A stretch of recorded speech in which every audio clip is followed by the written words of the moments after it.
Well, good morning and welcome to the Telegraph newspaper in London. My name's Dom Nicholls. I'm an associate editor for defence here. Delighted you can join us for live coverage of Russia's Victory Day parade in Moscow. We'll be live commenting from here. I'm delighted to be joined by Oksana Pyzik, associate professor, University College London, global health advisor. Oksana, welcome to the Telegraph. Thank you. So we're going to be taking you through, for about the next hour and a half or so, the parade in Moscow. We've seen a few world leaders turn up already. They've taken their places in the stands. Xi Jinping from China is sitting right next to Vladimir Putin. Other world leaders dotted about, including, interestingly, Robert Fico from Slovakia. Controversial because Slovakia is a member of the European Union and therefore having an EU head of state in Moscow for today, of all days, meeting Putin. Celebrating Victory Day, Second World War, is very controversial. He nearly didn't make it because his plane was denied use of the airspace over some of the Baltic states, so he had to take a bit of a circuitous route, but he got there. He's in the stands, and we'll be covering him and others shortly. So you're going to see much of the live feed. You'll be lucky you won't get to see my Vizog for much of the next hour and a half. You'll be seeing the actual live stream from Moscow. We'll point out some of the more pertinent facts and figures as we go through. You'll remember, so Victory Day is supposedly celebrating the triumph over Nazism in the Second World War. However, since 2008, when it really got a kickstart from Putin, it's essentially there to act as a display of Putin's military might and Russia's prowess. That's kind of how it's been usurped today. Am I being unfair there, Oksana? No, I think you're being quite accurate in the fact that this is one of the ways that Putin likes to show off, particularly with the weaponry. However, much of the rest of Russia, as we know, is quite barren, sometimes referred to as a gas station with missiles. Yeah, gas station for China, increasingly. And speaking of China, when the parade starts, we will see a display of military equipment, and we're expecting to see some Chinese stuff, some all-terrain vehicles. I'm going to look out for the Desert Cross, the Chinese all-terrain vehicle, which I think is an interesting point, because if this is all to do with Russia's military power and prowess, interesting that we're then going to be watching Chinese equipment. I mean, it really does make the point that this has nothing to do with the past. This is not about celebrating veterans. This is all to do with today and Putin's future and Ukraine. And also filling the gap, because they have to use a lot of it to fight the war itself. So rather than having a much less impressive display, they're bringing in things from partners. Now, the parade's just about to start. Who is that guy? Who's that chap there? Because that is not that, historically has been Putin. Now, obviously, senior general in the armed forces there, but taking the salute here, or ostensibly doing the parade inspection. I think it's a real person. It could be a cardboard cutout. It's not moving. Very still. Very still. Anyway, the parade will get underway shortly. There'll be quite a lot of military equipment that is not used in Ukraine, hence it's available to be here today.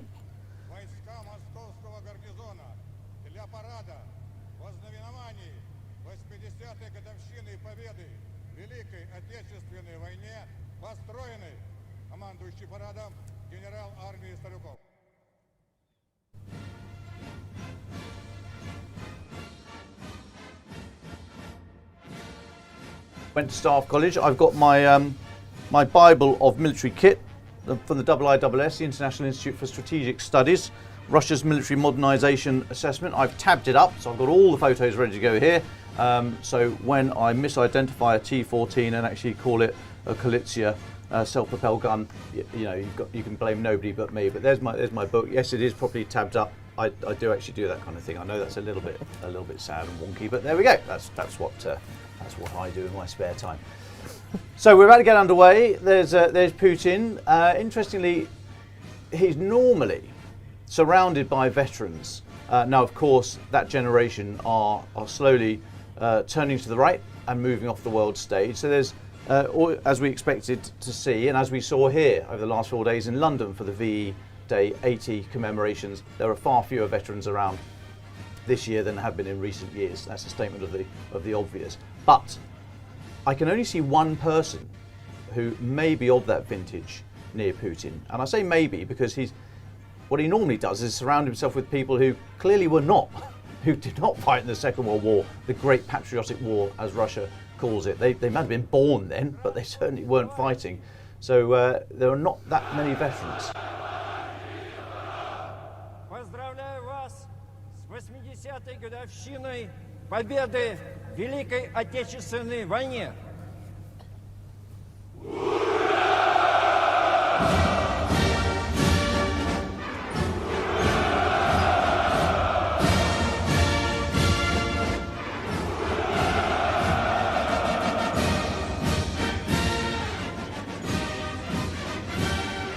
So when this parade started, the first one was actually in June 45, so right after the end of the war in Europe, and it had 40,000 troops on parade, nearly 2,000 vehicles, and then it went into abeyance for a number of years. It wasn't held again until 1965, and then again in I think 85 and 90, but then it was brought back in post 2008 by Vladimir Putin. And like I say, the tone shifted very much from marking and celebrating the generation that fought in the Second World War to being of the here and now and looking in Putin's eyes to the future. It tells us the story of Russia the way that Putin wants the world to see Russia, the one that was supposed to win the war in 3 days. Yeah, he's 3 years into his 3-day lightning offensive in Ukraine.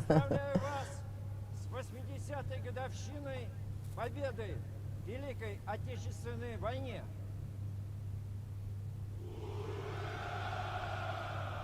Now there have of course been parades where there were moments of calculated rapprochement with the West. You may remember US President George W. Bush attended the 60th anniversary in 2005, and then in 2010, it sounds remarkable to say it now, but in 2010 there were NATO troops, including from Britain, America and France, on parade.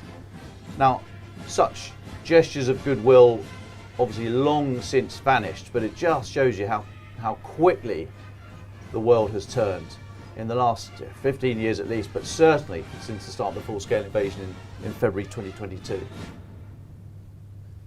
Здравствуйте, товарищи! Have a look at the top of the buildings. I'm very keen to look at the top of the buildings. I mean, there's lights and cameras and what have you, but I'm also keeping an eye out for air defense systems, snipers, anti-drone units, all that kind of stuff, because Putin is terrified that this event will be interrupted by any activity by Ukraine.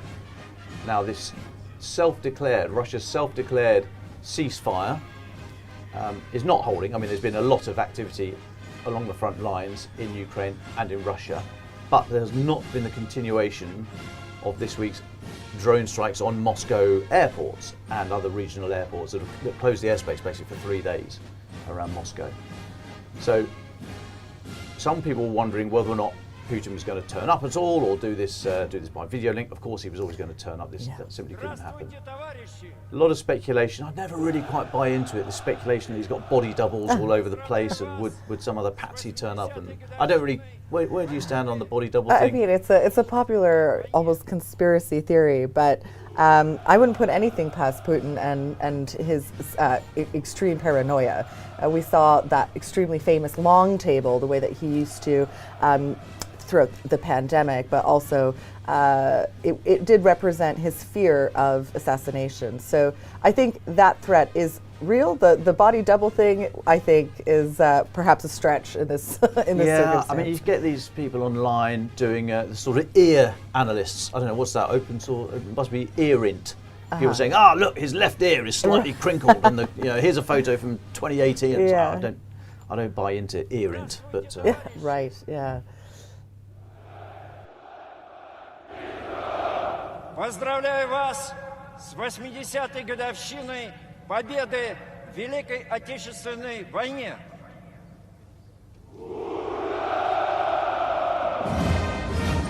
And I must say, we don't control the feed, so I can't sort of pan around and see what's what. But so far, we're expecting military delegations from places like Vietnam, China, but we've not seen any reference to or troops from North Korea. And of course we think, well, pretty much no, 12,000 North Korean soldiers have been sent into Kursk Oblast to try and eject the Ukrainian forces there. It was always it was an open secret, a very poorly kept secret by Russia. They tried to bluff it out for a little while, but eventually they couldn't last any longer, and they admitted that yes, North Korea has supplied fighters for Russia's war effort in Ukraine and in Russia. But we've not seen them yet on parade here. Do you think we will? Well, it might be because some of the North Koreans may have been part of Japanese troops, so recruited for the other side. So it's interesting to see whether that holds out or not, if that was maybe a factor.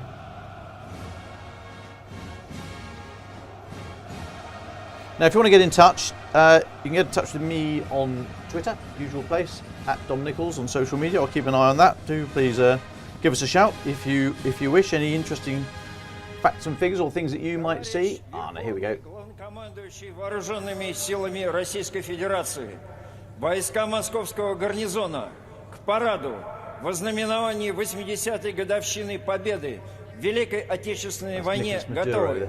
Министр обороны Российской Федерации Белоусов.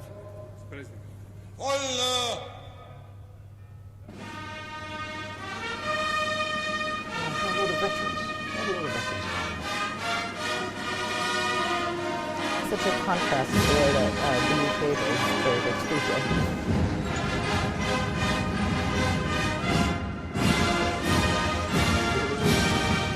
Can't see any anti-drone units there.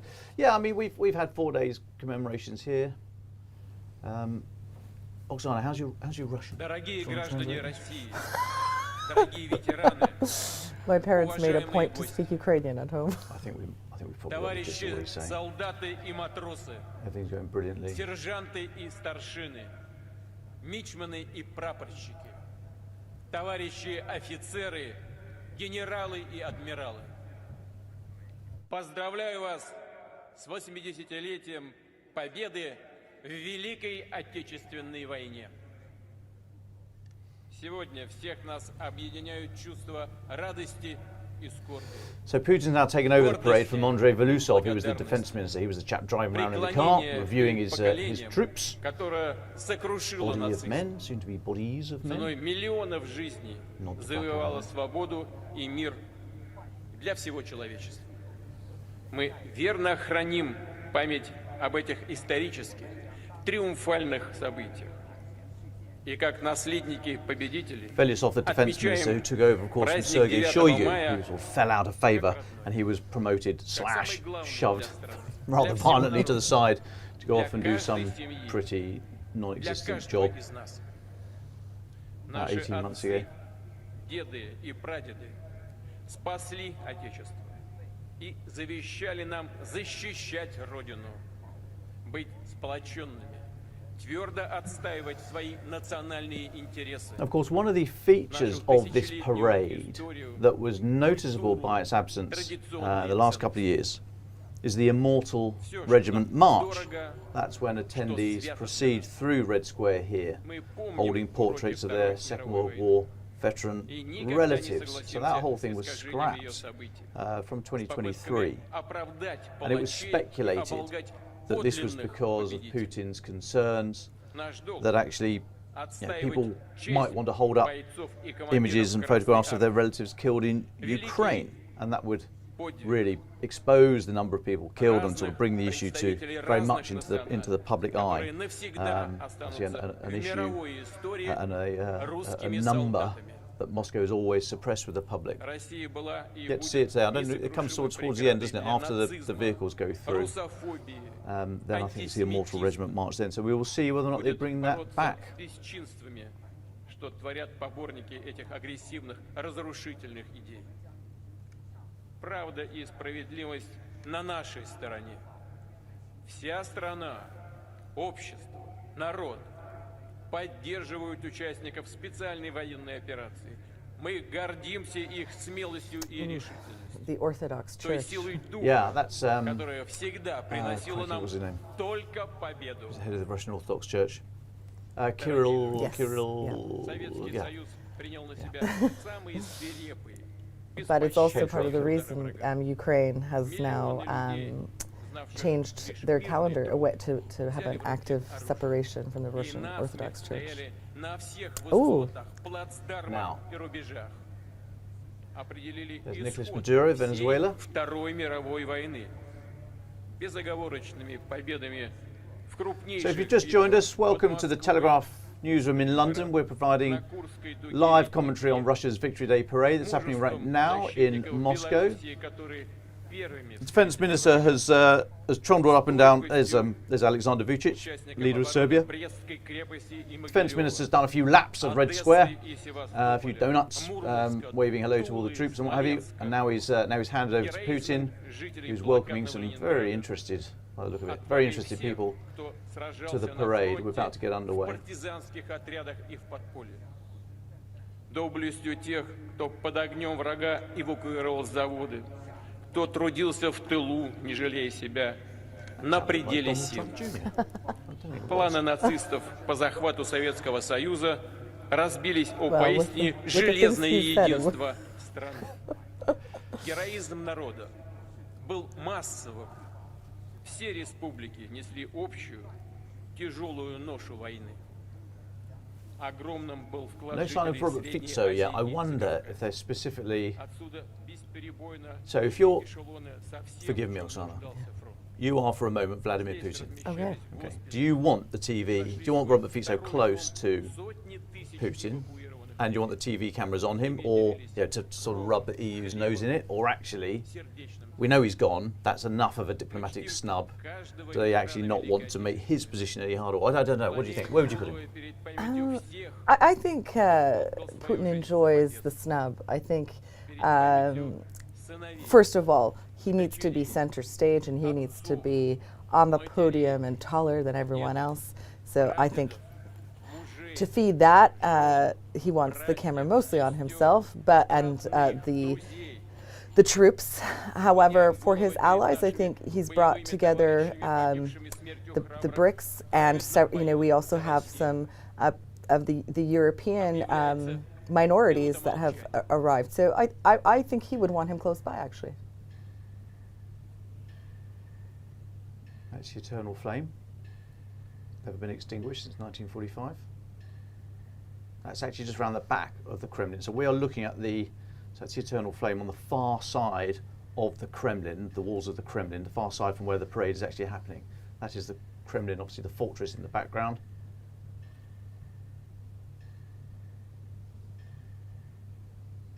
Patriarch Kirill there on the right.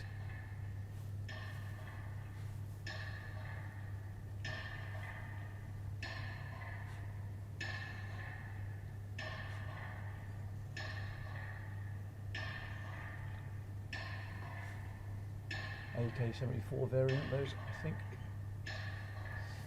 You can tell by the cutout groove just above the magazine housing. That's good to know. I thought I'd say it before you did. I'm going to have to borrow your book. I actually, rather annoyingly, just Дорогие had that in my друзья, head. I didn't have to refer to my book for that. в огненную орбиту Второй мировой войны было вовлечено почти 80% населения планеты. Полный разгром нацистской Германии, милитаристской Японии. So as I said, when they started in June 1945, there were 40,000 troops on parade.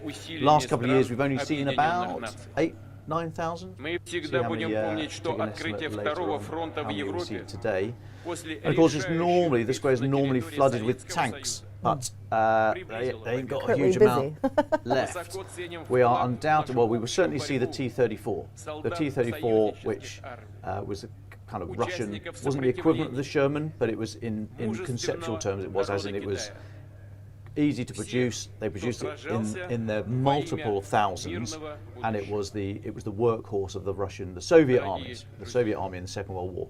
So they always have a T-34 that will be on parade. And for the last couple of years, it's been the only tank. It's been the only tank. Because everything else is in Ukraine, often in pieces in Ukraine.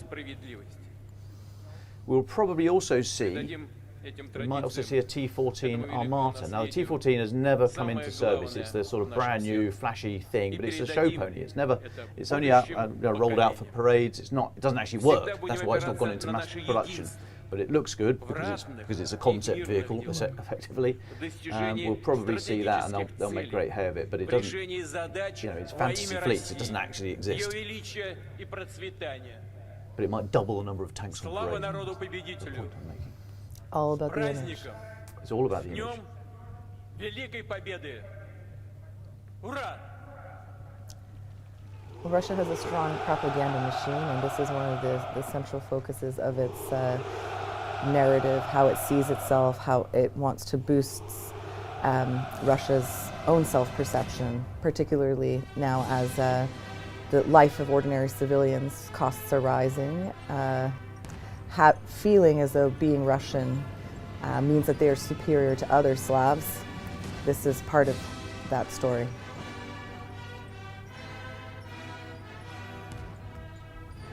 Yeah, cost of living. I think inflation's at 21%. Well, interest rates are 21% at the moment. Lot of chat about the Russian economy is about to collapse, and this is the year where it all falls apart. I don't really see that, because even though there's a huge amount of money now from the Russian central coffers going into defence, he doesn't care. He can just take some more money from education, or health, or potholes, what have you. So I don't think it will collapse imminently. It will obviously have it's a massive long-term impact, but he's prepared to pay it. I mean, Russia's always been willing to put its own people in harm's way. For example, even if you think about basic plumbing, if you go beyond the big cities outside St. Petersburg, so if you discount St. Petersburg, Moscow, basic things like plumbing, toilets, there's so many people that live in abject poverty in Russia because, again, of the problem, the institutional corruption, the fact that the oligarchs have stolen the money from the people, and that it goes into defense, primarily so that Russia can fulfill its imperialistic ambitions. And this is the crown jewel of how Russian imperialism would like to present itself to the world. And of course, now that I'm over 50, I do spend a lot of my time thinking about basic plumbing. Well, they need you in Russia then. All that kind of plumbing.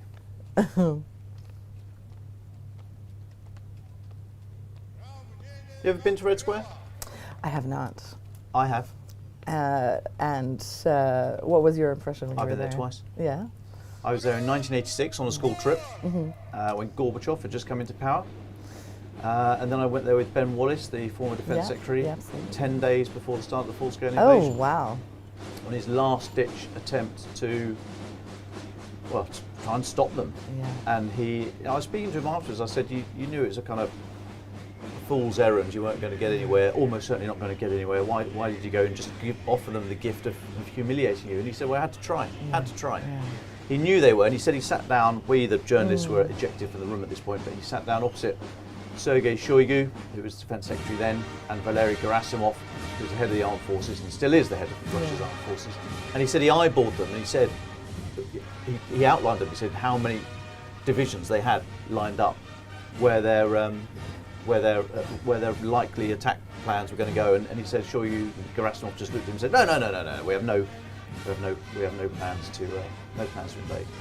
Despite all the tanks at the border. Yeah, exactly. But he said he knew. So we were in the Russian Ministry of Defence at the time, and Ben Wallace said he knew that even as these people were lying to his face, there would be someone else somewhere in the building he was sitting in, working on those attack plans at that very moment. Yeah. But he said he had to try. So that was the last time, and probably the last time, now that I've been sanctioned by Russia. Yes. So I'm probably not going to go back. Yeah, I have no plans.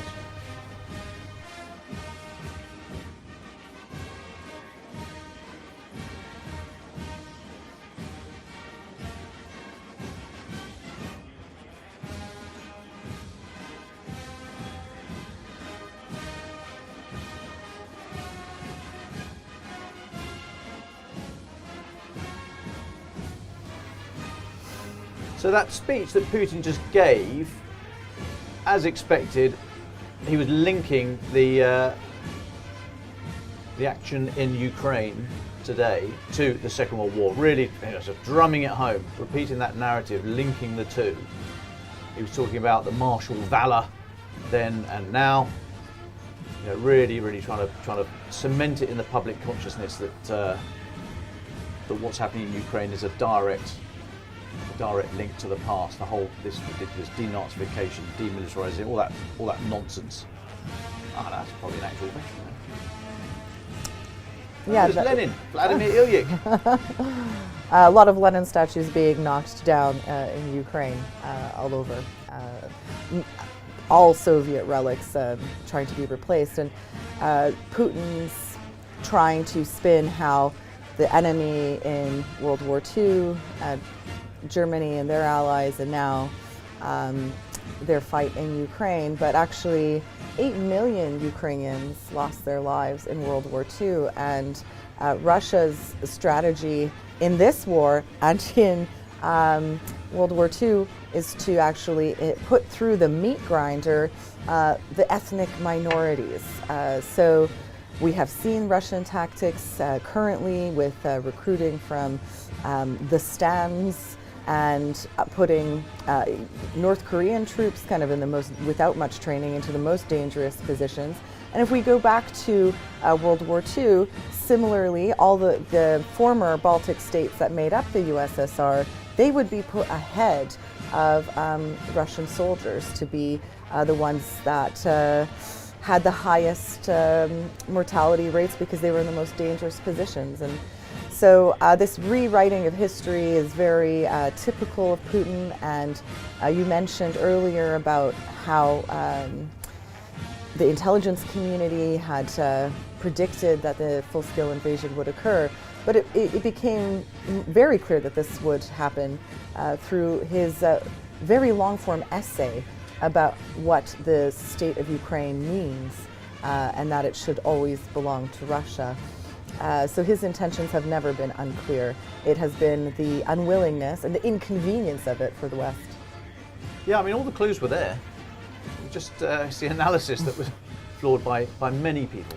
I think people didn't want it to happen, even especially Ukrainians. Yeah, hope is a very interesting concept. It was said to me once by one of my commanding officers that if the word hope enters your plan at all, you haven't planned enough. Yes. So there's Xi Jinping to the right of Very right of chatty. Putin. Very chatty. Very I don't chatty. think either of them can speak the other's language, can they? Well. I think that's known. So they're as you'd expect, for global leaders, they've got to put on a show for us and be all pally and pretend to understand each other.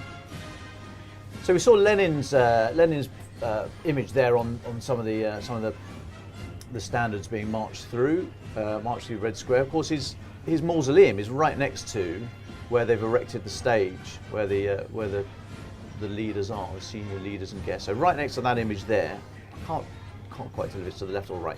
Let me see. So Lenin's mausoleum might actually be behind it. Anyway, that's where Lenin lies in state and has done since he died in, here we go, crikey, stretching my O-level history, 1925, maybe in the 20s, 1920s, 30s. Anyway, he's been there a while.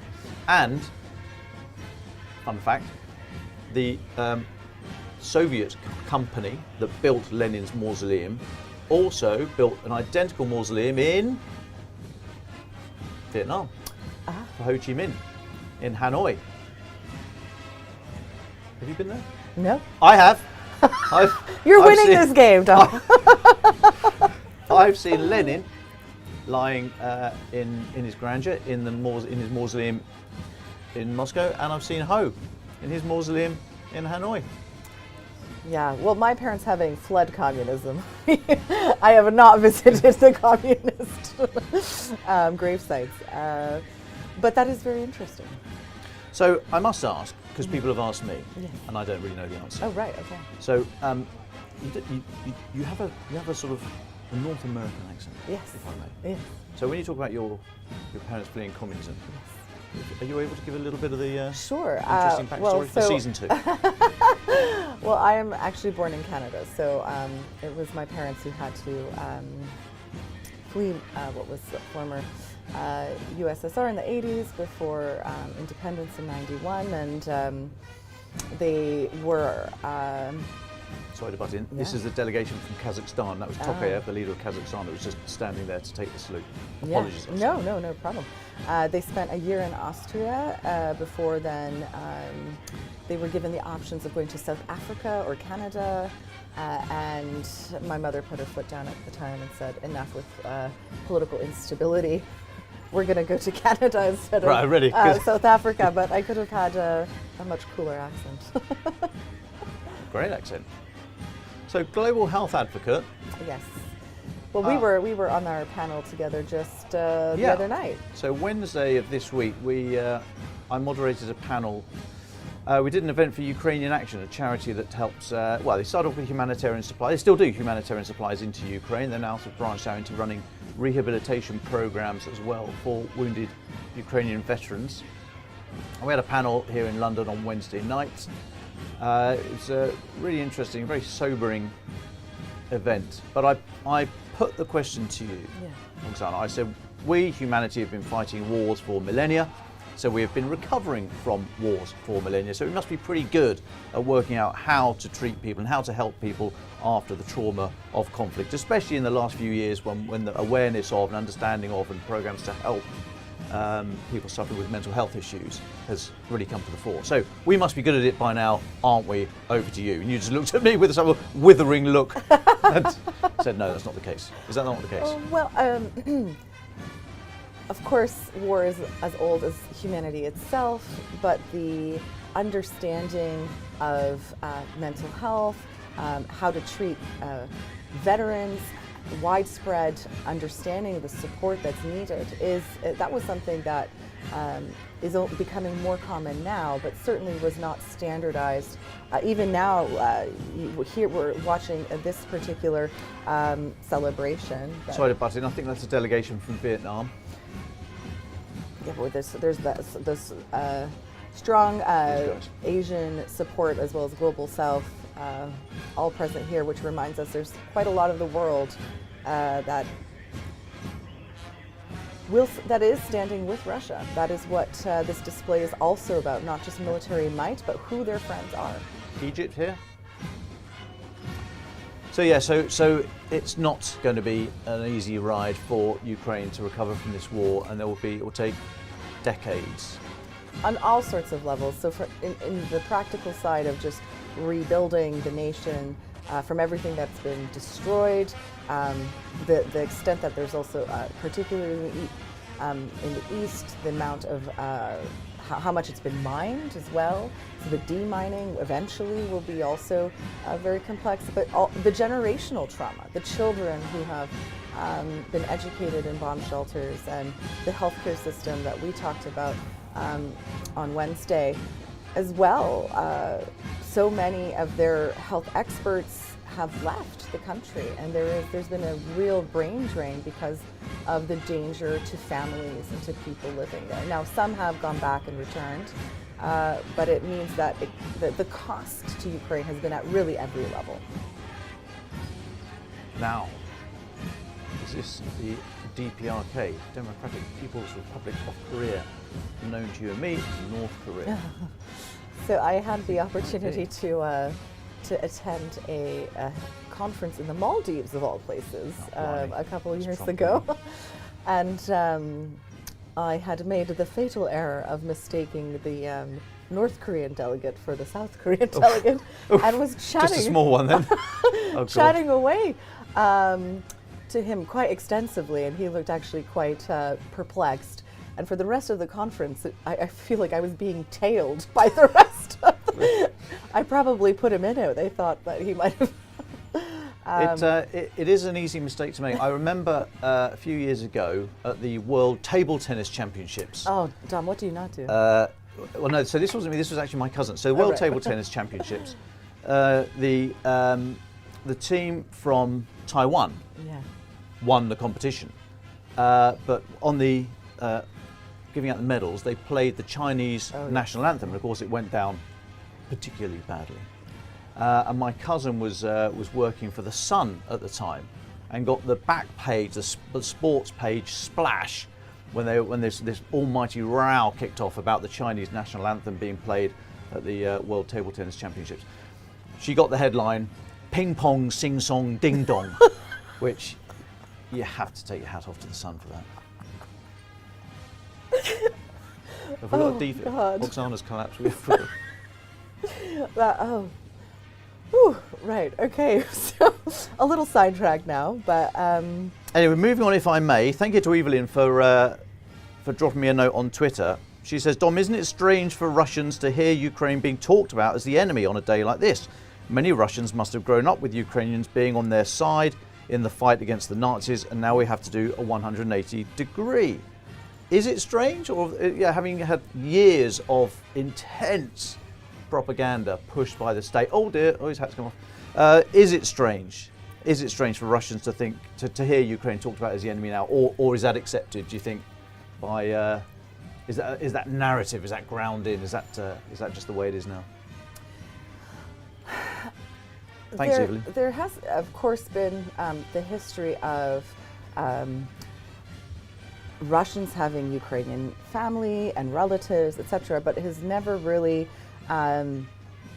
affected the dominant view that Ukrainians are little Russians in their mind. So now that they are speaking up and pushing back, they're disowning them in that sense. And having the temerity to get above their station. And so they're punishing them for being an equal and having their own and the oppression of Ukraine has gone on for centuries. So before 91, when Ukrainian identity, every time there was a rise in resistance, the Russians very effectively would displace them, bring in people, bring in Russians, and this is particularly true in the East, repopulate those areas. My family have been, that's what happened to my relatives, where you would just be pushed out of your house and a Russian would come in and they would say, this is now, that they would just redistribute land and property. But also the Holodomor. This is something that most of the world does not know about, and millions of Ukrainians under Stalin's regime were starved to death. There's all of this artwork actually to capture the tragedy of that time. Ukraine being the breadbasket of the world, so fertile, this black rich soil, and emaciated corpses of children on top of it, because in order for Stalin to achieve the 5-year economic growth plan that he had created for the USSR, again, extracting all of the resources from Ukraine, the farmers could not even eat their own food, and they would be either shot or violently beaten if they tried to feed their own family. So there was a forced famine in Ukraine during that period. Early 30s. Yes, and many countries, that's something that's not taught globally. People usually who are interested in history have a deeper understanding of it, but to the average person, if you ask what is the Holodomor, they won't know about that particular genocide against the Ukrainians under Stalin. And a lot of parallels have been made between Stalin and Putin. And even the paranoia, and that the people that are closest to Putin also have ended up blown up in airplanes or falling out windows. Yes. So Yes. Are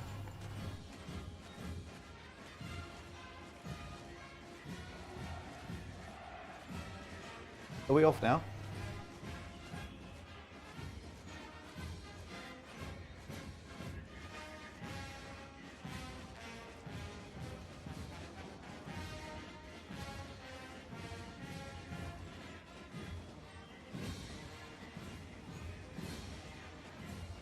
Of Alexander Lukashenko, the Belarusian leader. He's an enormous guy, but he really is the small puppet. That's not him. Of Putin. Belarus, effectively a satellite state of Russia now. We'll point him out again when we see him. And we think now for the last couple of years, Russia has stationed nuclear weapons in Belarus. If you want to get in touch with us, folks, you can. I've mentioned you can get hold of me on Twitter. And thank you, Evelyn, for doing so. You can also comment on our YouTube feed. We'll be tracking that.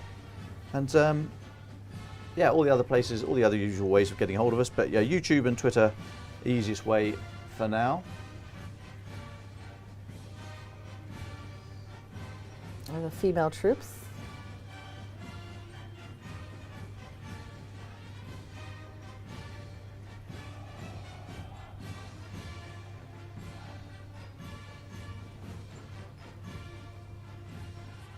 So this is, what are we now? We're on day 3 of Russia's self-declared ceasefire.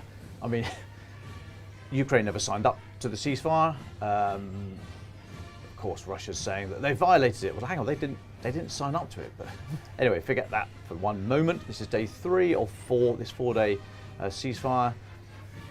President Zelensky has said, well, let's roll it on. Let's go straight into a 30-day ceasefire. He's offered that before, but he's made the point again in the last 24 hours. And in particular, yesterday in a phone call, we're told, to Donald Trump, he said, well, let's just keep the ceasefire going. What happens if Ukraine self-declares a 30-day ceasefire? Do they, and then expects Russia to adhere to that? I mean, he's not said that, but it does make the point that Russia put this ceasefire in because they want this parade to be protected, and then just expect the other side. There's Lukashenko there on the is. right. Yeah, with the mustache. Big guy with the moustache, yeah. Anyway, so Zelensky said yesterday to Trump that he would be in favour of rolling into a 30-day ceasefire. Apparently, Donald Trump was keen with that idea. There have been some slightly altered messages coming out of the White House in the last 48 hours. I mean, it's very difficult to tell because there are so many mixed messages, but just in the last 36, 48 hours, you've got Donald Trump saying, yes, that would be a good thing for this 30-day ceasefire. He put out a thing on his Truth social media feed saying that he'd be in favour of that, and he could weigh in with huge sanctions if that was not observed. So we'll see what happens there. But also, 3 senior administration officials, J.D. Vance, the Vice President, Keith Kellogg, the Special Envoy, and Steve Bessent, the Treasury Secretary, all making really strong comments yesterday. Bessent agreeing, he was asked, does he think Putin's a war criminal? And he said yes. I mean, yeah, quite strong comments. J.D. Vance said Russia is not winning the war in Ukraine. I mean, okay, a statement of the blindingly obvious for anyone who's been paying attention, but you know, we've not heard that from the administration before. I'm not going to go as far as to say, oh, this is a complete reversal of the US position, but just interesting nonetheless. And of course, Trump put to Putin arguably, well, certainly the most generous terms of a potential peace plan, and maybe the best terms he will be offered. He was offered, so Trump offered Putin de jure recognition of Russia's annexation of Crimea, i.e. in law. The US would recognise in law that Crimea was Russian. They offered de facto recognition of Russian conquest in the east. So de facto as in not recognised in law, but hey, this is the facts on the ground and we've all got to move on. It's international language. It's slightly shorter than de jure. It's Alexander Vucic from Serbia. So Crimea and the other areas of the east. Trump also offered to relax or end sanctions. He said he would make a pledge that Ukraine was not going to join NATO. and there'd be no more substantial US security commitment for Ukraine. So this was an amazing deal that Trump put to Putin a couple of weeks ago. Putin said no. Yeah, and it's a deal that many Ukrainians would feel would be a betrayal. But even it's very close to the maximalist terms that Putin has dictated. So the Trump administration has really played ball with Putin and offered him almost everything he wanted. And it's interesting to see that clearly his ambitions are bigger and broader. And I think it's all of Ukraine he's after, and Zelensky out. Yeah, I mean he's never taken a step back from those maximalist aims. But also, well, firstly, you've got to recognise when you're offered the best deal that you're likely to get, and secondly, to turn around and throw this plan back in Trump's face. I mean, okay, Trump hasn't immediately then said, right, secondary sanctions, we got all the rest of it, but still quite a risk, I would have thought. Yeah. Well, I mean, Trump hasn't shown much resistance to Putin apart from that tweet about please stop. I think he thought because it was his deal and his brand that he'd have some kind of personal sway over Putin in a way that no other leader could manage to get the deal done. But Trump's deal would, and he now has to face the reality that he doesn't have the type of influence over Putin that he thought he has. And that for Trump, I think, will be a bitter pill to swallow. Yeah. He thought that he could, by offering him so much, put this all to rest. Because for him, that 24 hours, the deal was going to be done. Well, he said he'd get it done in 24 hours. Subsequently, just in the last few weeks, actually, he said, "Oh no, that was a joke," or his administration said, "No, that was a joke." Okay, Everything fine. he said was a joke. So that was a joke. But then did say 100 days. Yeah. 100 days passed last week. No deal. Yeah. So what does it mean? I mean, anyone looking at this thinks, "Blimey, that would be going some to get a peace deal here in 100 days." But that's what he said, and it's all about the art of the deal, and go and read the book, etc., etc. And so, where does that leave them now? They keep talking about walking away. The US will walk away from these negotiations if there's not goodwill shown. I think Ukraine has shown goodwill. They've gone out of their way. Zelensky's gone out of his way to really lay it on. Say, how about a 30-day ceasefire? We're up for this, whether they like it or not. They signed the minerals deal, and there doesn't seem to be anything coming back the other way.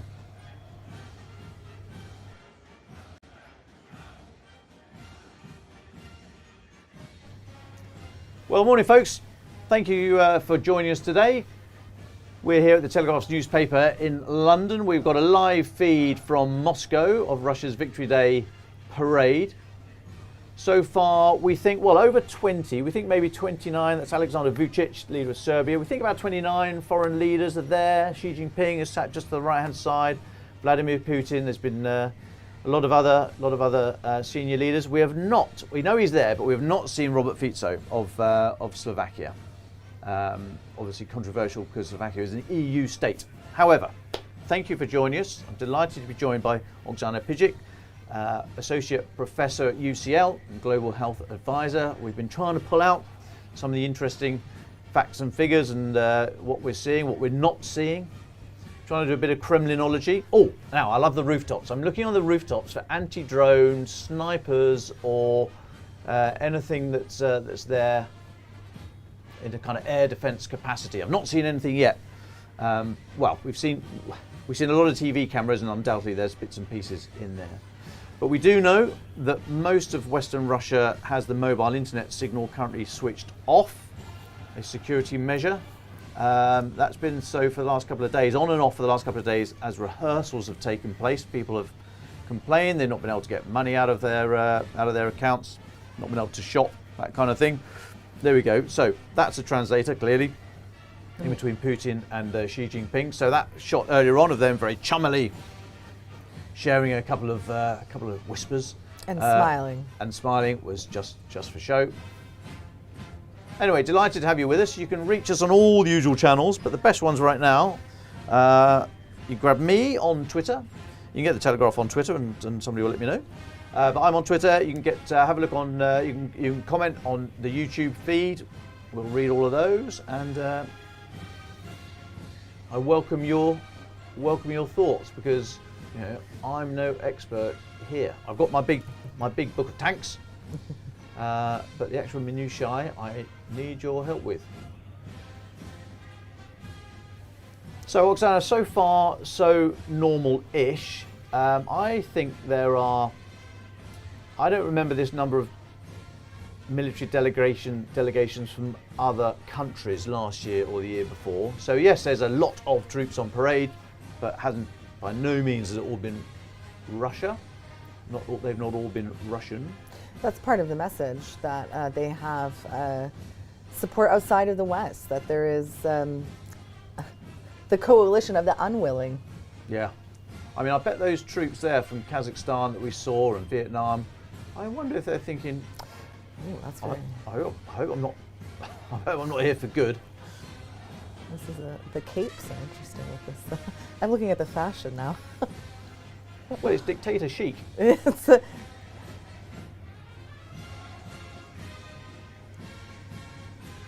So these are live pictures from Red Square in Moscow. 2 hours ahead of us here in London. It's coming at 5 to 9 here in London. So been going for nearly an hour.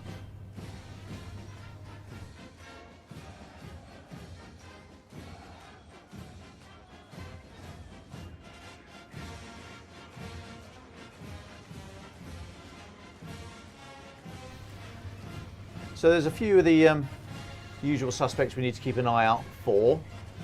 Russian media are saying that Steven Seagal, the disgraced Hollywood actor, Putin apologist, is in the stands somewhere. We'll keep an eye out for him. Putin fanboy. We'll see the sun glistening off his very heavily worked face.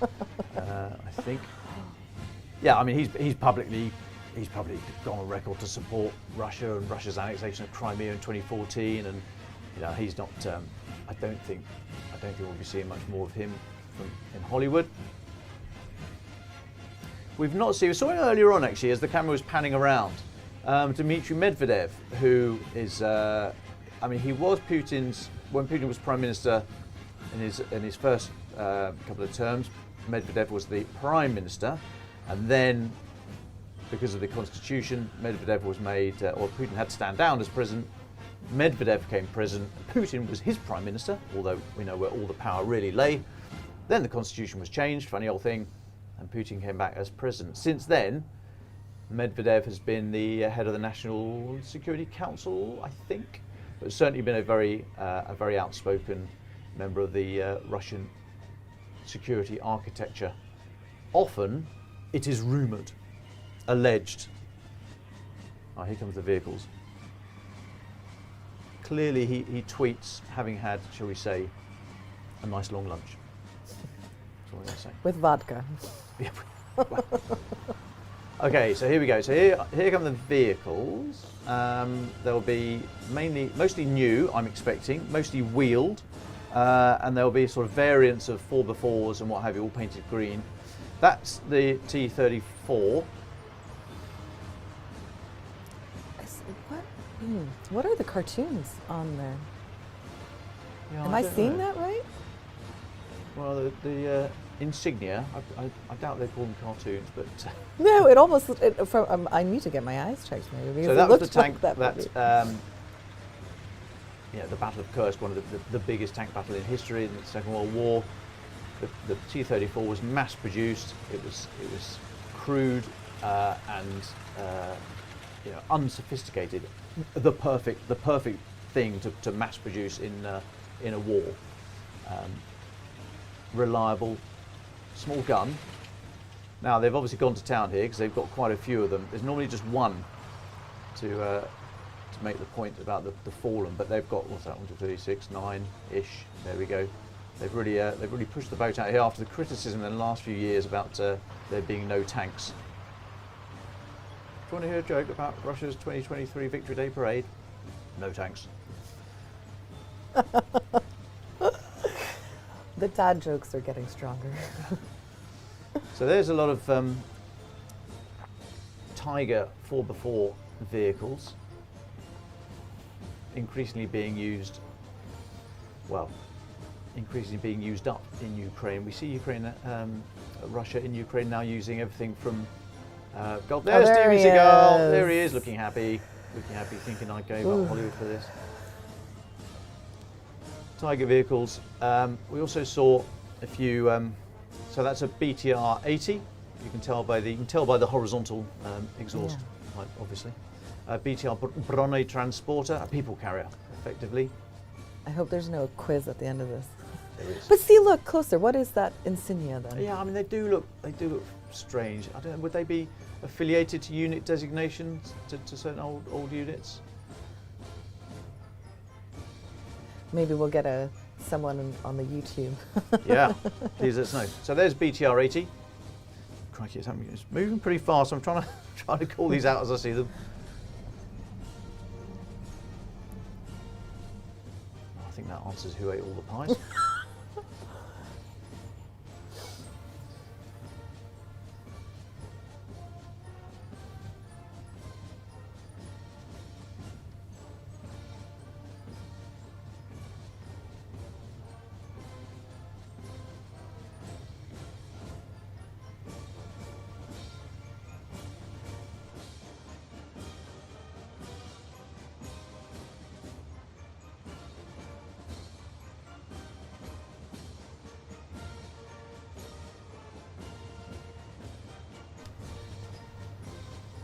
So that looks like a BMP-3, BMP Boyovaya Machina Pechotti, and an infantry fighting vehicle.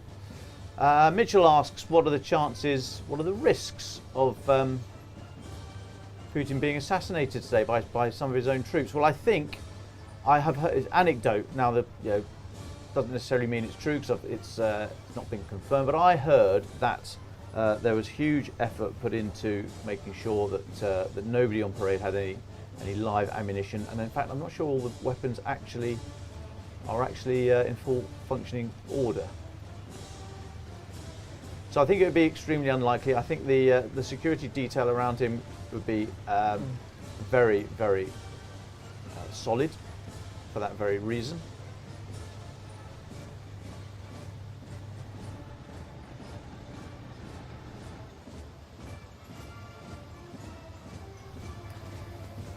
There's obviously the continued threat of Ukrainian drone attack. Drones have got through to Moscow in the last week. The airports were closed down, so yes, the airspace around Moscow is not absolutely secure.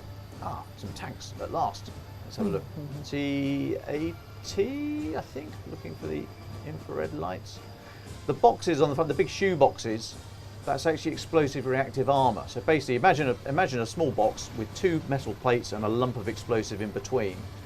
So if a round comes in and hits the outside of that box, there is a blast, and it seeks to push the incoming round away as a means of defending the tank, so the round doesn't actually even get through to then hit the hull or the turret. So those explosive reactive armour. It's not an exact science, and a lot of them are empty, having been siphoned off through corruption and what have you, we are told. But you'll see a lot of turrets, the great Russian tank turret tossing competition, a lot of turrets lying around in Ukraine that still have all their ERA fully intact, so clearly not had any effect whatsoever. So that's what explosive reactive armour is.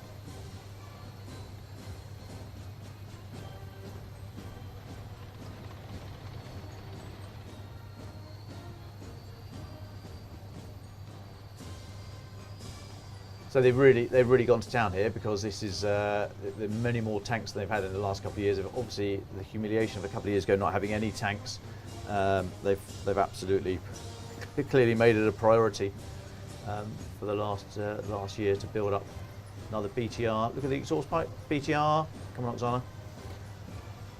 80. MSTA, big 155 mil, 152 millimeter artillery pieces.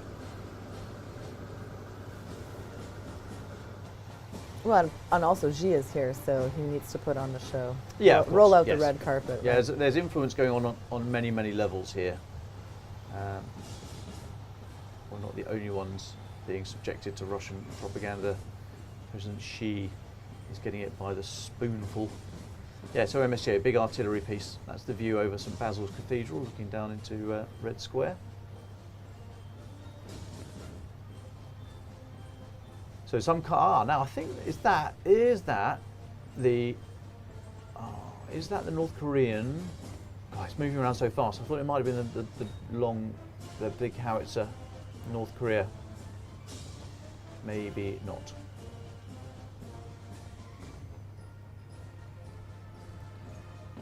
Artillery pieces increasingly being tracked or wheeled. The old days of digging in artillery pieces, just as in towed artillery, T-O-W-E-D, towed, tow it, put it in position, let it do its thing. It's kind of over now because of counter-battery fire. With radars, you can tell where the round has come from. If the round isn't manoeuvring, if it's not a missile that can sort of maneuver through the air, if it's just a dumb bomb that flies on a ballistic trajectory, oh, this is a missile's eye view of hitting a Russian vehicle. A drone view, drone's eye view. Looked a bit AI generated, that one. A little bit, yeah, I don't think it actually happened.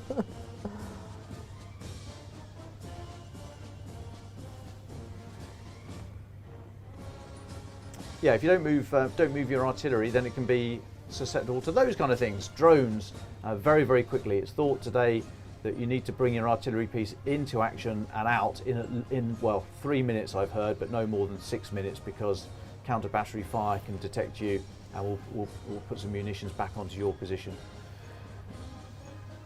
So they look like, so Shahed 136, or the Shahed variant of drone, is an Iranian drone that Russia is now building. They've got their own factories. They're building Shahed, the Shahed family, and calling them Garan 1, 2 and 3. Slightly different role for each, but that sort of very obvious wedge-shaped drone. They're Iranian Shaheds or caused a lot of devastation. Russian Garan. Now these are the Yars 24. Is that Yars 24, or is that no? I think that's a Pantsir. Sorry, S400 air defense system. Yeah, that's that's very yeah. Yeah. So I think this is the S400 air defense system.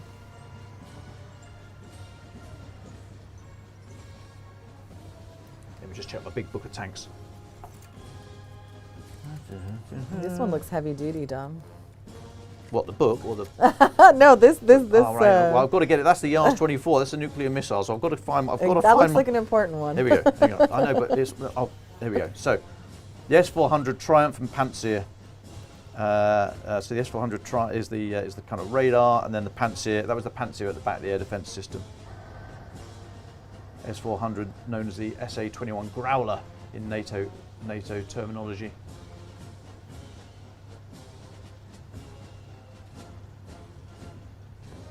Short-range surface-to-air missile.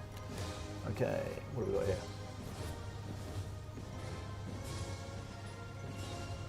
So armoured personnel carriers, you can tell, so they've got no big guns on. They've got that sort of, what's that, probably a 12.7 mil on the left-hand side there, which is, you know, put that big old round, but that's not. That's primarily an APC battle taxi to get you into the fight. That is a Yars 24 nuclear missile carrying vehicle. And is this kind of AI stuff new to the? Yeah, I didn't see that last year. I mean, they've had a long time to prepare that.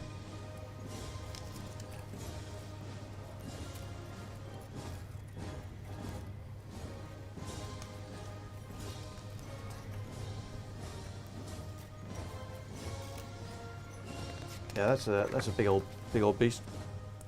RS-24 Yars. The missile system central to Moscow's strategic deterrent, says the IISS, the International Institute for Strategic Studies. Their big book of tanks. And there's some air defense vehicles at the back. Was that the new? Again, is that the Kurganets 25 infantry vehicle? Again, not in mass production. Oh, they're zipping around so fast. It's tricky to keep up.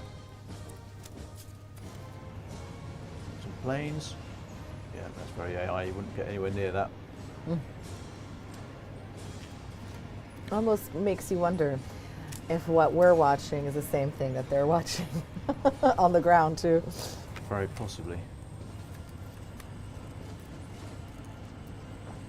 Yeah, I mean, I used to fly helicopters, don't you know? And we could not Gazelles, go. right? Gazelle, yeah, little sports car, Queen of the Skies.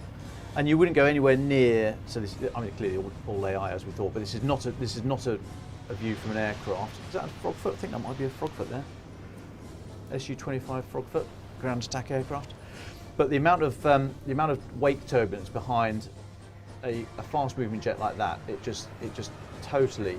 You can see by the movement of the smoke actually in the sky. You can see what's happening behind them, and you know, light aircraft and helicopters just get totally messed around by the wake turbulence. So you wouldn't want to get anywhere near one of those things.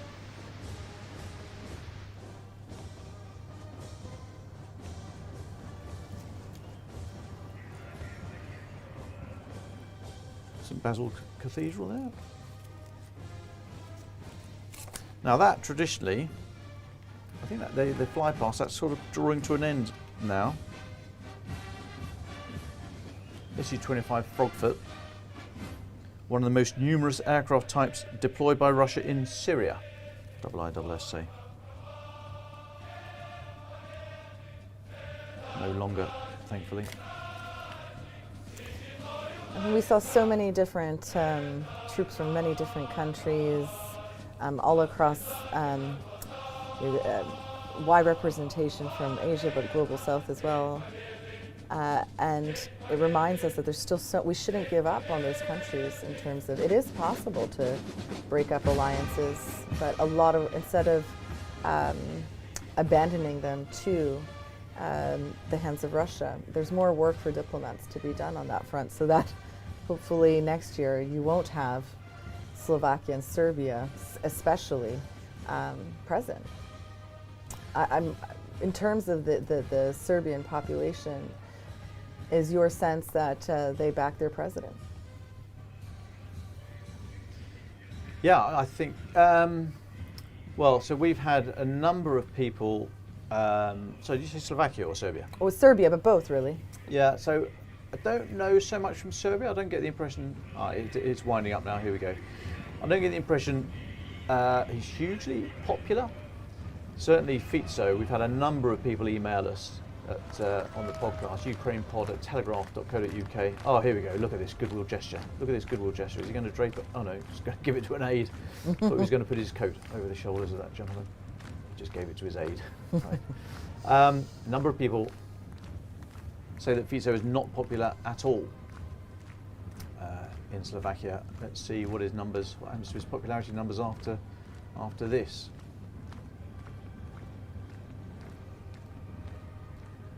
But Russia's only able to participate in the war because of the support that they're getting either over or under the table. So that, I think, also is one of the things that the West has a lot of work to do around. I mean, Ukraine has been putting up a very strong defense, but in this resource-intensive war of attrition, we need to be pulling on all sides of Russia, from the sanctions, economically, looking at the oil and gas, but also who their partners are, and tempting them away. Yeah, I mean, we've literally seen on parade here, we saw either Iranian drones or the Russian manufactured model of the Iranian drone. We've seen North Korean troops. We've probably seen some of the dual-use Chinese technology. We wouldn't necessarily know, be able to point that out. But yeah, I mean, Russia's only still managing to stay in the fight in Ukraine because of external assistance. And the huge diplomatic effort that Putin and the whole system has put into working those other members of the UN General Assembly. So not the Security Council, certainly not the permanent members. Except maybe one, perhaps. Well, certainly China, maybe America. But yes, so they're kind of working the diplomatic front to get as many countries on side, because the UN General Assembly can be a hugely powerful body as well. It's not all about the Security Council. But the UK also has the Commonwealth. as a diplomatic avenue, and many of those countries within the Commonwealth still are yet to be convinced about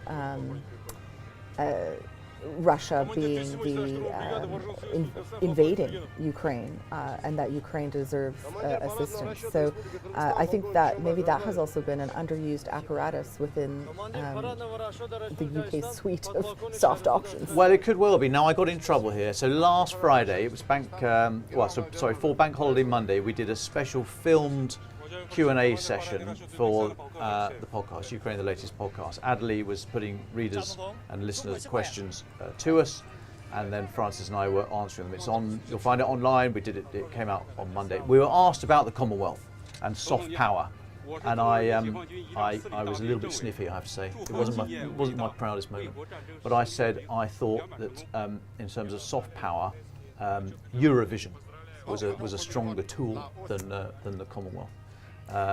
Francis didn't like that. Francis loves he loves dressing up for Eurovision, and who doesn't? But anyway, but you're right. You know, if the Commonwealth, then Eurovision is Europe specific, though. This is what I mean. Well, but it has we need Australia's in there, and but we have this. but in terms of taking the temperature, I meant, you know, saying who's in favour, who's out of favour, where the power is, and you know, Ukraine winning a couple of years ago was a powerful signal. Absolutely, yeah. But no, if the Commonwealth put diplomatic effort into discussing this, talking about this, discussing what the offer is from authoritarian, autocratic states, China, Russia, vice, you know, the offer from the free world, shall we say? But again, I don't see that conversation hasn't started. Yeah, I mean, I think it's an under-resourced effort, but with we have to put up some form of resistance against the Russian disinformation space.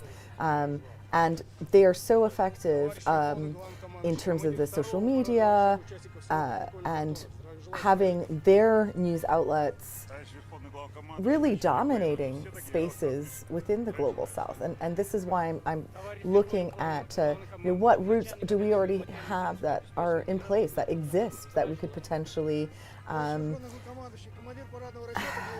have those conversations, because those we're if we leave it, then those minds are going to be made up, and I don't see enough of a counter narrative. And it's similar in terms of some of the analysis that they did on more far right use of social media versus left wing, and because of the clickbait and the more sensationalist type way of communicating, they far outperformed center to center left messages.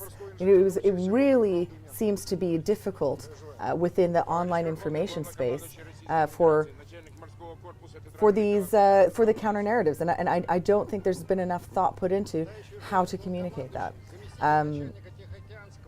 And Russia's investing a lot of resources in disinformation. They certainly do. But we've seen a lot of influence activities on today. I mean, you've literally seen Chinese PLA troops on parade today. We've seen Andrei Belousov, the defense minister, he's just there on the left of the screen. Now he's in civvies, he's in a suit. Sergei Shoigu, his predecessor, was in uniform. Now actually Sergei Shoigu, he was a general, but actually he wasn't like a proper general. He was very controversial in the Russian military because he wasn't, he had no great service history. But he was in uniform as well. We saw, what did we see? We saw the Rs-24 nuclear missile. Obviously, we always see those. But those other air defense missiles, remember those AI, the fly-throughs? Yes, that was for the Iskander ballistic missile, obviously causing such destruction, devastation in Ukraine. So we've seen a lot of work put into pushing the might, if you like, of Russia's air defense and ballistic missile fleet. So yeah, I mean it's all one big influence operation, as we know. Just got to try and work out the lens through which we're receiving it. Oh, my favorite of.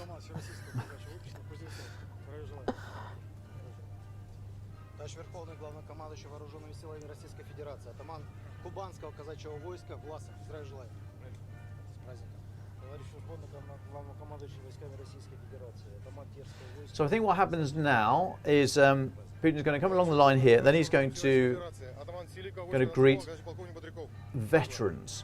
And I say there's probably not many people here because they are slowly leaving the stage. I don't know if you noticed, but on one of the handshakes, he had to kind of like manhandle him to shake the hand because he was kept it in the salute position. Some sort of He had to like grab his hand to shake it. So he left Putin hanging. I don't know if he'll stay alive after this.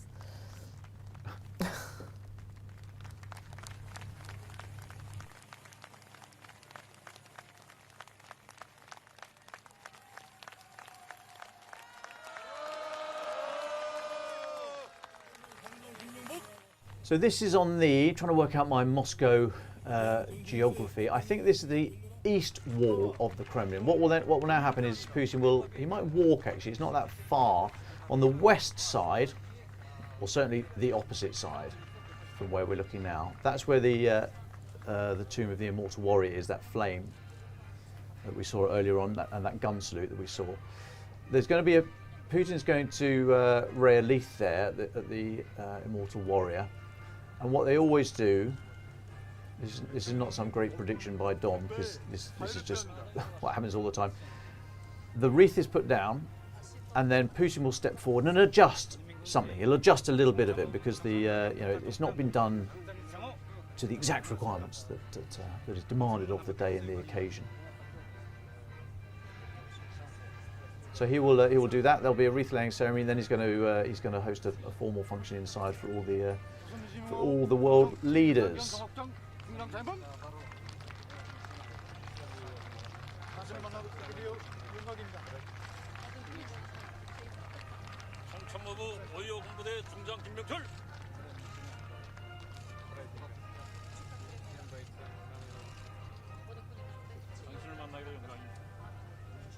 Thank you for sending your boys to bail me out,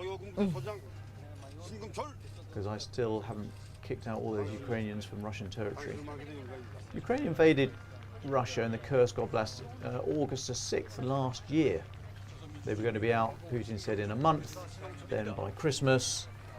Then I think he stopped putting a date on it after that because he realised that it was a bit harder than he thought. Had to get 12,000 North Koreans involved. Ukraine's still there. I mean, it's a much reduced area, but actually part of the point in doing it was to show that they could, and show that Russia could not defend its own soil. And so they're still there. And then in the last week or so, about 60 k's west of that incursion, around the Russian town of Tekhino, Ukraine launched another incursion, and they're still there. Again, an influence operation as well as a military operation. Ukraine saying to Russia, we can come and take some of your land, saying to the White House, we can still fight, we can still maneuver, we can still move forward. Well, and it's something that I think no one expected for not only Ukraine to be able to defend itself, but to be able to also encroach into Russian territory. Yeah. Yes, I think a lot of quote-unquote experts have been invited to reevaluate some of their firmly held assessments in the last few years. But of course, it's interesting, the relationship now, which seems to be a bit warmer between Ukraine and the USA, much warmer than that awful spat in the White House on February the 20th this year. That just humiliation of President Zelensky. But relations seem to be a bit better. And of course, Ukraine doesn't need the US to be a great friend. Just needs either a friend or just, quite frankly, needs to have a relationship whereby it can buy weapons from the US. Provided the US doesn't relax sanctions and doesn't put any kind of roadblocks in the way of European and other NATO members assisting Ukraine, then if Zelensky has a cool but workable, relationship with Donald Trump, that's probably okay. I was very surprised a couple of weeks ago when Ukraine offered to buy 10 Patriot missile batteries or systems at $1.5 billion a pop, so $15 billion for 10 of these systems. Open market, you know, they had the cash. Go along. I'd like to buy some of your air defense missiles, please, Mr. America. And Trump said no. So I mean, that was when their relationship was very bad. But I was surprised that even just on a pure business front, Trump wasn't prepared to sell weapons. That may change. There have been pledges in the low hundreds of millions. So no small chunk of change, but not a great big presidential drawdown like we saw under the last administration. So Trump has been very cautious in the supply of weaponry, and said no to the sale of weaponry to Ukraine, which I thought was absolutely extraordinary.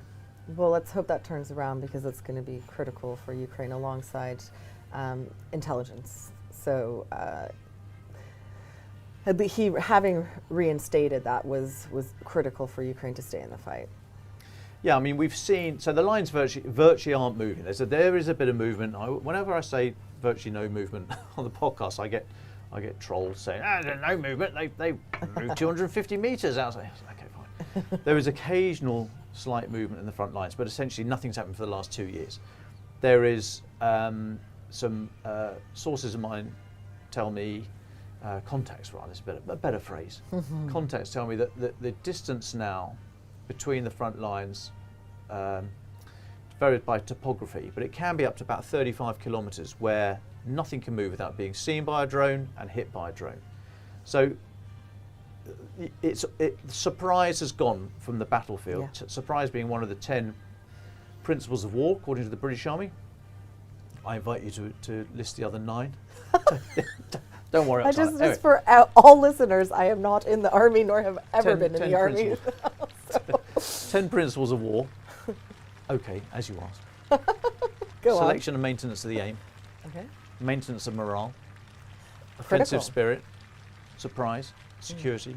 Flexibility. Administration. Concentration of fire. Coordination of effort. And what's the E? Economy? Something to do with economy. Anyway, surprise is one of the 10 principles of war. Surprise has gone from the battlefield. Okay? Yeah. You can't move without being seen now. So the lines haven't shifted. You try and put together an armoured assault, a mechanised assault in vehicles. You form up, and then you roll out of your tree line, what's left of the tree line, and you get hit by drones because they've seen you come in for the last hour.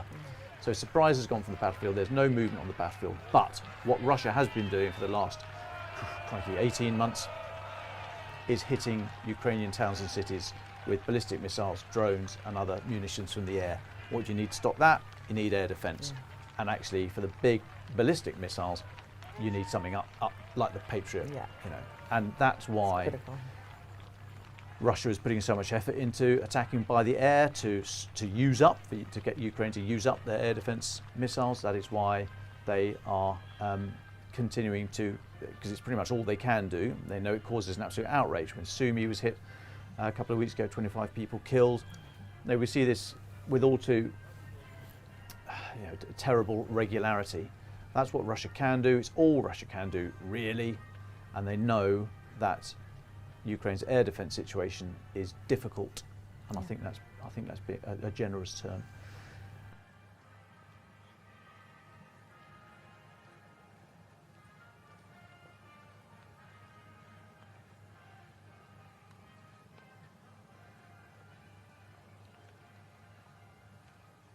Were North Korean officials we saw Putin greeting just a moment ago. We thought they may have been, but that's now been confirmed. Don't know if there were any, don't think we saw North Korean troops on parade, actually marching, but those were the dignitaries, the military dignitaries that we saw. So he's now walking around the edge of the Kremlin. Shall I get my Google map up and see? I think I'm correct in saying that's the eastern wall of the fortress of the Kremlin. Let me have a look. He's walking around to the far side where the tomb of the immortal warrior is. Where's the Kremlin? There's the Kremlin. While you're Googling, Dom, do you know, you mentioned Patriots. missile defense system. But how, because can they purchase it from Europe? Is that on the market? Who else can they buy it from if not the Americans? Well, ultimately, yeah, so we're looking, that was the east, so Red Square was on the eastern side of the Kremlin. I'll just make absolutely sure of that before I start getting bashed by people. Yeah, well, it's kind of north, it's kind of the, if you want to be picky, yeah, so the Kremlin sort of runs northwest to southeast. So we were on the eastern side-ish. The Tomb of the Unknown Soldier, he's walking around now, he's going around to the north and in the northwest. To the Tomb of the Unknown Soldier. So Patriot systems are produced by the US, and therefore other countries have them.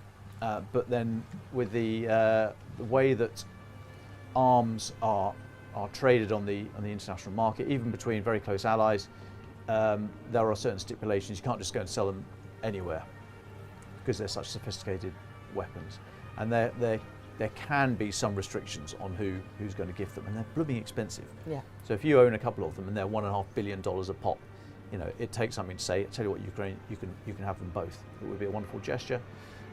So what we do see is countries pledging either money to go and buy, or the actual unit items themselves, the missiles.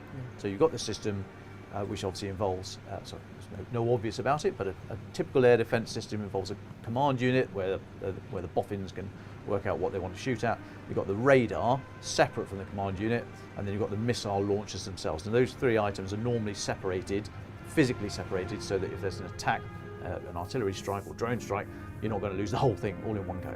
So you can buy the system. So that's us looking south. You've got the Tomb of the Unknown Warrior here, bottom right. Red Square was just round to the left. That's why you might be able, countries might pledge money to go and buy the missiles to replenish the systems.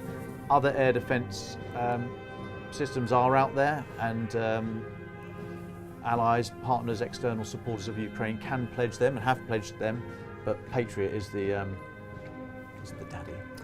Yeah, so when we were talking with former Foreign Minister of Ukraine, Dmytro Kuleba, he said one of the three limitations with if U.S. were to withdraw was number one, Patriots, number two, spare parts, but number three, military intelligence as well. That those are the three critical factors that why Ukraine needs the U.S.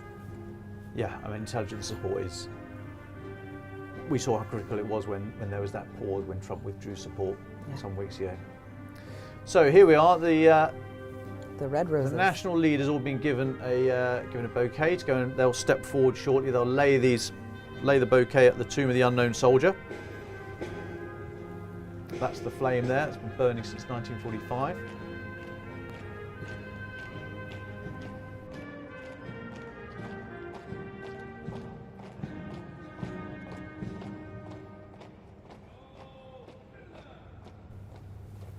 So just while they're preparing here, let's look back on the military parade. There was nothing particularly surprising, although I caution that if anything it was the number of tanks, and that's what I meant was actually in the last few years we've seen none. So they put a lot of effort. Clearly they felt humiliated there had been no tanks in the last couple of years. So there were more. Interesting also that they were showing off the drones, either the Iranian Shahed or the Geran, the Russian manufactured equivalent of. So now most people won't know that. They won't look at that and go, they've had to rely on Iran for their Shahed drones.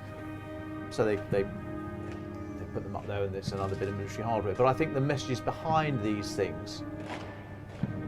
Why were there so many? I think there was 9 T-34 tanks this year, as opposed to just one normally. Yeah. And that again is to say, look, we've got loads of tanks, and He's overcompensating. I think a little bit, yeah. We know what they say about that.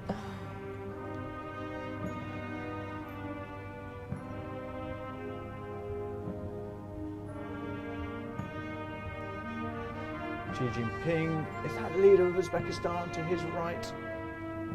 There's the leader of Kazakhstan, Tokayev, to his right. Then there's Alexander Lukashenko from Belarus.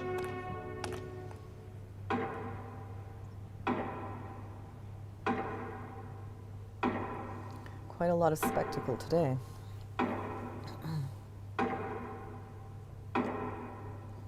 Nicolas Maduro.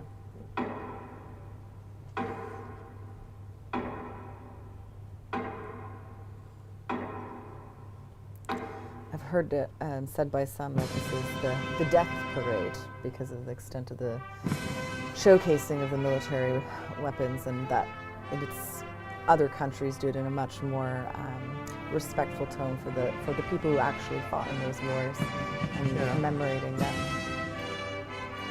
Yes, I mean it's not how we do it in the UK. We don't sort of big up the we big up the people who we're asked to go and fight for us, not the means of the tools at their disposal that cause such death and mayhem on other human beings. You know, that is, I'm afraid, the profession of arms is a very conflicted area in terms of morals in many ways. In some ways, it's very black and white, right and wrong. But ultimately, this is about defence. Is about making sure. Well, didn't MacArthur say patriotism isn't about dying for your country? It's about making some other poor bastard die for his country. And that is kind of that's it in a nutshell.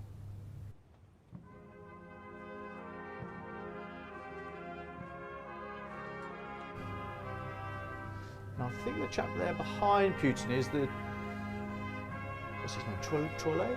Leader of Burkina Faso.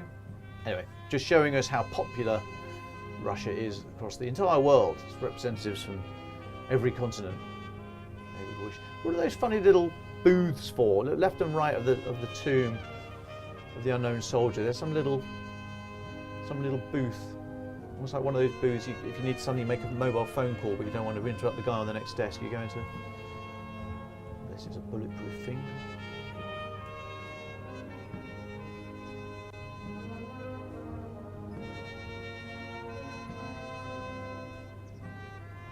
Yeah, I think that chap's from Burkina Faso.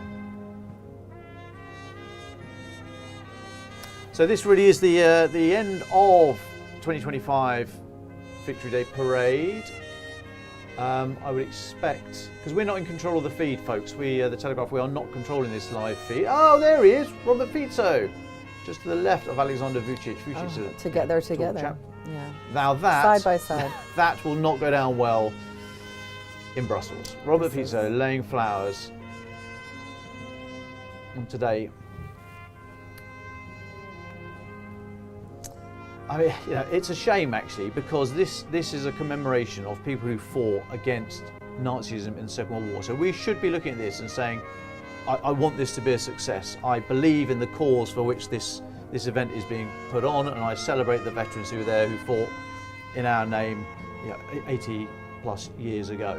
However, we can't deny that the overriding narrative here is it's all about Putin, it's about Russia today, and it's Ukraine.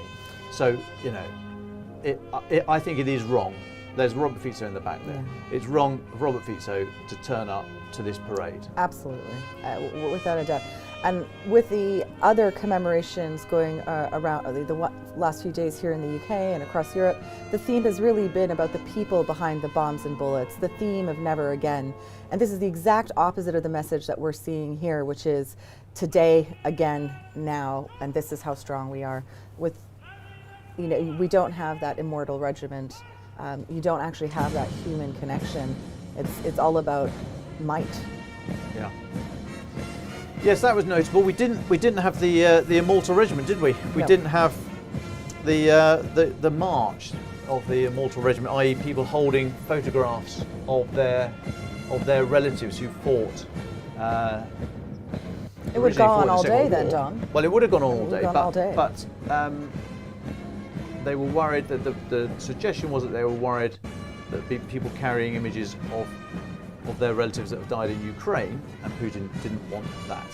So notable that if today is all about veterans and those that died for Russia defeating Nazism, for us defeating Nazism, they did not have the March of the Immortal Regiment. They'd need like 1 million people. Well, it was, yeah, as I say, the numbers are somewhat reduced because of the age of these of the men who did fight back then, and women actually, women in the Soviet army.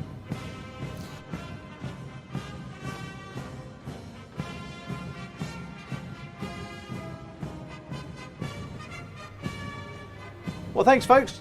That's pretty much us. I'm going to wrap up the feed here. As I said, we don't control this feed, so it's probably going to go any second now. But this is the end of the Victory Day parade in Moscow 2025. We've seen Putin and 20 plus world leaders. Xi Jinping, he kept Xi Jinping very close to him all the time. There were a lot of people from the stands. There's Robert Fico, right behind Putin. Controversial figure, obviously. Slovakia being an EU member, so him being there and laying flowers at the tomb of the unknown soldier is a very controversial action. I think there will be diplomatic ramifications from that. We saw possibly more military hardware this year than we've seen in the last couple of years. We saw North Korean troops, if not on parade, but then actually being recognised by Putin in the stands, and we saw the Chinese PLA, People's Liberation Army, on parade. Oksana, anything stick out for you? I just think, again, the international representation, it shows we have a lot of work to do on the diplomatic stage, and that we should not give up on those regions, that we should double down on it. I still think that overall the impression here is not one of commemorance, but one of, I'll stick with it, the death parade. Yeah, I mean, it's very much, he's gone out of his way here to show how much popularity he has in the wider world, not only through the sort of Euro Asian region with the stands, Kyrgyzstan, Uzbekistan, Kazakhstan. There's Nicolas Maduro from Venezuela. So clearly gone out of his way to try and show us how popular he is, and therefore his cause and the direction that he is taking Russia is with the wider world. There's a lot of performative diplomacy going on today. As expected, also as expected, it was not disrupted by Ukrainian drone strikes. I don't think that was ever really going to happen. Ukraine would not want to be responsible for killing Xi Jinping on the Red Square. So we didn't see that. The Russia's self-declared ceasefire has got about another 36 hours to run. It's going to end tomorrow night, and I expect it to get very noisy very soon after that. President Zelensky is pushing for this ceasefire just to carry on, to roll into a 30-day ceasefire. He's had Donald Trump's backing for that, whether Donald Trump comes out and says, yeah, keep this ceasefire going, or else. We shall see. That might be the big takeaway from today. If Donald Trump looks at this and sees, actually, I really do need to do something about this guy, he's not serious about peace. He is looking to the future. He is marshalling his diplomatic support. He's in this for the long run. We need to draw this thing to a halt, as Trump keeps saying. Maybe this will be the action that galvanizes Trump to say, yeah, I want that 30-day ceasefire. You can have a 4-day ceasefire, roll it on for 30 days. So lots of ifs, buts, and maybes. But thank you so much for joining us today, Oksana. Thank you for being with us here in the studio, and thank you for getting in touch. Had a few messages throughout today. Thank you for listening, reading, watching our continued defence, security and foreign affairs coverage at the Telegraph. We're back on today in about 4 hours on the podcast, Ukraine, the latest podcast, and I thank you for your continued involvement and interaction with that. So I wish you, from the Telegraph newsroom in London, Oksana, thanks again for today. Thank you very much for watching, and I wish you a good morning.